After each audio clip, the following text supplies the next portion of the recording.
Donc la recyclerie, c'est une ancienne gare de la Petite Ceinture qui se situe Porte de Clignancourt dans le 18e arrondissement de Paris, et c'est depuis presque 4 ans un tiers-lieu entièrement dédié à l'éco-responsabilité.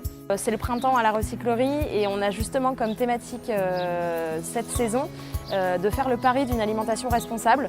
Et donc là, pendant tout le printemps, hier on avait une conférence sur ça chauffe dans nos assiettes et comment on peut calculer le bilan carbone de nos assiettes et comment en fait, en juste consommant mieux, de manière locale, de saison, bio, moins de viande, tout ça a un impact incroyable sur l'environnement, et c'est ça qu'on veut montrer à la recyclerie.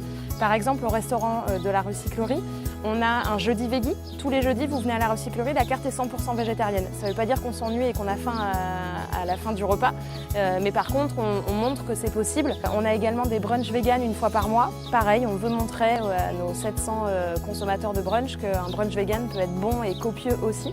On a aussi une formule locavore tous les midis, où là on a des producteurs qui sont à moins de 200 km de Paris.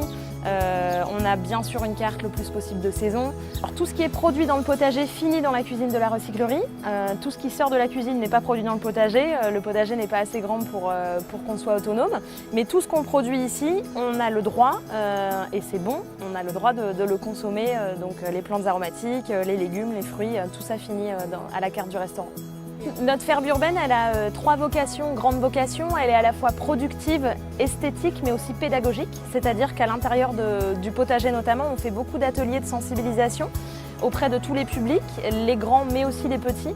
On reçoit pas mal de scolaires, de crèches, d'enfants aussi avec des handicaps, et on les voit de manière assez récurrente. On fait des petits ateliers, on va ensemble jardiner, fabriquer des bombes de graines, mettre les mains dans la terre, comprendre ce que c'est que le compost ou comment fonctionnent les restes du restaurant qu'on donne à manger à nos poules. On voit pas mal de choses avec ces publics-là.